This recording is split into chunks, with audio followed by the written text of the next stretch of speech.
I feel like the holidays are extra stressful for people living with type 1 diabetes like myself. And in today's episode, I want to walk you through how we can plan ahead for that, but also the one thing that is likely the Grinch of your diabetes, the thing that's making it difficult for no apparent reason, just because it's fun to mess up.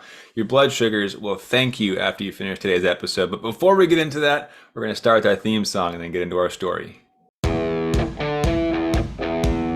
I've spent the last 10 years pushing the limits while identifying trends and patterns in my type 1 diabetes management. Follow along as I learn, apply, and share the fitness, nutrition, and lifestyle strategies that I've learned from diabetes experts around the world. The real question is, how can we live fearlessly with diabetes while maintaining stable blood sugars? This podcast is here to give you the answer. My name is Matt Vandevecht, head coach and co-founder of FTF Warrior, and welcome to Pardon My Pancreas. The Grinch stole my beautiful blood sugars. Or maybe they weren't beautiful in the first place. But either way, maybe the Grinch is just being Grinchy with your diabetes. Today we're talking about how you can fix your blood sugars before they get messy going through the holiday season. Now, we actually had a challenge recently. I want to dive in with that story first. We had this challenge called the Fix My Blood Sugars Challenge, and it was wildly exciting, truly mind-blowing to see everybody going through it and achieving their results. We promised everyone that went through it that we would give them the secrets to hitting 90% time in range. And what was interesting is that with that challenge, we also included a coaching call and said, hey, we want to make sure you're implementing, getting all the answers you need, so you have no excuse but to hit this 90%. And a good chunk of people decided that instead of booking their challenge call, their specialist call right off the bat, they wanted to push it off a couple weeks, give it a chance to kind of settle down, and maybe we'll get to this later, right? And I don't know everybody's reasoning. I just heard a couple of them, but a lot of it was, let's just set this aside because I can. I want to push it off and see how things go. And oftentimes in my life, I have noticed that whenever I push something off, it's often the one thing that I need to do right now. There's usually resistance that surrounds things that are more important. And the reason I'm pushing them off is because I know it's the one thing I should probably be doing. And I actually made a post in our private Facebook group as well. And I asked people, what is the one thing that you know you should be doing that you're not doing? And it was an amazing response. People just being open and vulnerable and sharing the thing that they know they should be doing, but they're not. And I applaud them for sharing that information because it's not easy to admit, I know I should be doing something, but I'm not, right? And the responses varied wildly. Some people said, I know I should be going for walks. Other people said, I know I should be pre-bolusing or counting my carbs or taking all the insulin all at once. And, a lot of different things happening there. But what I've noticed is that a lot of times it isn't this ignorance of should I be doing XYZ. It's I know I should, but I want to push it off. I know I should do this one thing and it's going to fix a lot of my problems, but I don't feel like it, right? And so oftentimes, like what we saw with at least a few, I'll give them the benefit of the doubt, but a few people in our challenge, they wanted to push things off as far as they could. They went to the end of the calendar availability because oftentimes we know that call is going to be next steps on how to fix my blood sugars, what else to do to continue making awesome progress. And it sounds like more work, right? Or whatever the reasoning there is behind that, even though that call is meant to support and give coaching essentially. But with that, a lot of times we find that there is friction with the steps required of us to hit our ultimate goals.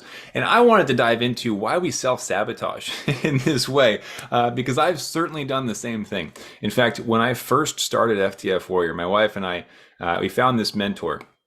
We wanted to hire them to coach us through a lot of different things and help us to help more people, essentially. We didn't know how to do this thing, right? And one of the best ways you can learn new things is to hire someone to teach you the secrets and help you to avoid the mistakes that they made. Best secret I can give you right there is to find the expert that's accomplished the thing you want to do and tell them to teach you how to avoid the big mistakes that they made. So you learn from their mistakes and not have to make the mistakes yourself, right? Biggest secret to life right there. Now you can have that. But what we wanted to do is to hire this person to help us to avoid those pitfalls, right? To kind of shortcut the process. Here's how to do it. Just lay it out, give us a blueprint. It'll be a huge help. And we decided it was a wise decision. We were going to do it, but I had some friction My wife was like, we got to do it. We got to do it. It's XYZ price. We got to do it now. And I was like, well, I don't know. I'm kind of dragging my feet. Like, is this really what we want to do? Are we sure this is the right person? Maybe there's somebody else who can teach us too. And I was like, I just don't feel great about it. I don't know. And I was procrastinating, right? There was resistance because I knew on the other side of that decision would be change, would be action that's required of me. And even though I knew that was the right step, I was hesitant. And you know what happened? Oh, they did raise their prices quite a bit, a lot actually. And it was my fault. Initially, I got mad at them. I was like, how could you? But the reality was they had let us know. I didn't take it seriously. And because of my procrastination, we ended up paying a significantly higher amount. And we ended up paying it anyways. Like, it's not even just like, oh, and we didn't join. It was like, no, we still ended up joining, but it required more of cost on our side. I was like, gosh dang it. I need to learn from that lesson, right? And oftentimes there's this holiday tax that we all pay, or in the title of today, the Grinch that stole my good blood sugars, my T1D, is oftentimes this complacency that we get lulled into during the holidays. And you might not see it right away, right? It's a lulling of complacency because you might get to New Year's and then look back at your blood sugars over the last couple of weeks and you're like, oh shoot, where did my time in range go? Oh shoot, my A1C jumped. It's high. What happened, right? Or like, oh shoot, I can't remember the last time I counted my carbs. It's been weeks or months or whatever. And oftentimes we wait until we get to that spot where it's like, oof, now it hurts, right? Now I need to take action. And with these complacency lulls, during the holidays especially, but also during different busy times of life, we wait until it's become too late. And then it's like, well, now I have to start over, right? I can't just continue with my momentum. I have to start back at square one and rebuild the foundations. It's extra effort. It's extra time. I might have to learn some new things. I've lost my footing, right? And as I was mentioning with our challenge participants, even though they've been hitting 90, 95, 100% time in range in less than a week, they've got these 2 weeks gap now, where they're likely going to lose some motivation, some accountability, the momentum that they gained from that challenge, and they might fall back into old habits, old patterns, old mistakes, and lead them into a place where they have to start over, square one. They've lost the ground that they gained. And so as we head into this holiday season, right? I mean, for the time I'm filming this video, it's Christmas time. So first of all, Merry Christmas, depending on when you're hearing this. Happy New Year, I guess that's coming up too. But this holiday break that so many of us find ourselves in, we get complacent in a lot of areas of our lives. It's not just diabetes, right? Where we stop carb counting. We'd say, oh, just one more dessert. I won't have to take insulin for that. We'll let this one slide. Which, by the way, diabetes does not allow you to let things slide. It keeps a record and it holds you accountable. You will see those numbers as a result. But it's not just diabetes. Right. Oftentimes we hear all about it. Oh, it's weight loss. Oh, I gained 20 pounds over Christmas. It's time for change now that it's New Year's. Right.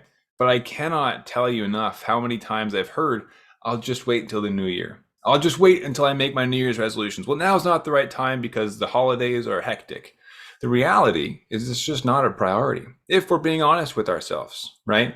And understanding that whatever it is that you might be putting off is something that you should do, but there is there's friction, that's what I'm looking for. There's friction surrounding that next step. And without the accountability to take that step, you're never going to do it. New Year's isn't a fix-all. You're not going to get to New Year's and go, okay, now, yep, it's time. Day one, day two, I'm going to complete this plan. Most of the time, early February rolls around. I think the statistic was like 86% or something of people who have given up on their New Year's resolutions by February, a month, a month into their plans. Like, you know what? I actually didn't want that as bad as I thought I did. I'm going to go back to my old habits because they're comfortable, right? And I've done the same thing in many different areas of my life. I'm going to do X, Y, Z. And I get a couple weeks into it. And I'm like, this is hard. This is uncomfortable. I'm not a big fan of this. And because I didn't have accountability, there was no consistency. I let the habits fall. I look back a year later and I'm like, shoot, all right, well, I guess I'll try this New Year's. We'll see if anything changes. Granted, now it's been like 5 years of me saying that, right? And we look back and we're like, when am I going to get this done? Probably never, because I'm a loser. Ah, just kidding. We make jokes with our friends. But the reality is, if we don't learn to take action in the moment on what we know we need to do, we're not going to, right? Unless someone else is like holding you hostage, like, you have to do this. Those are your good friends, by the way. If you have people that are going to make you uncomfortable and challenge you, those are the people you want to stick around. Those are the people that are going to help you become a better version of yourself. And if you don't have anybody like that, that's where coaches come in handy. I'll tell you, there's some coaches that I thought I hated. And I look back and I'm like, they're the reason that I've improved. And I look back, I call them up and I'm like, hey, I'm so sorry. I was disrespectful when you were coaching me. You changed my life for the better. Thank you. But you need people like that in your life. You need to be surrounded by winners in your environment who are going to challenge you, keep you accountable, and make sure you are taking those next steps that you know you need to do. So 2 parts to this episode today. We're going to keep it short. I want to make sure you guys get back to your enjoyment of the holidays. But number 1 is that as we enter into, or maybe it's already halfway through when you're listening to this, the holiday season, or any time of year where you notice you're pulling back and just relaxing, taking a little break, to not give up on your goals, to not push them off, to not procrastinate. It's one of the worst things you can do, because you lose momentum, you lose the ground that you've gained, and you're going to have to start back from 2 steps, 3 steps behind where you are right now. So instead of letting yourself fall into complacency, make a commitment to yourself to take the next step that you know you need to take, which leads me into the second part of this. I made that post in our group. I said, hey, what's the one thing that you know you should be doing right now, but you're not doing? Tons of comments. A lot of them were pretty consistent as well in the diabetes realm. I know I should be pre-bolusing, but I'm not. I know I should be tracking my carbs. I'm not, right? But we know what we need to do. Oftentimes, if you sat yourself at the edge of your bed or in your office chair, or wherever you are right now, and you truly asked yourself, man, what is one thing that I know I should be doing that would yield a positive return towards my goals that I'm not currently doing? What's one thing that I should be doing right now?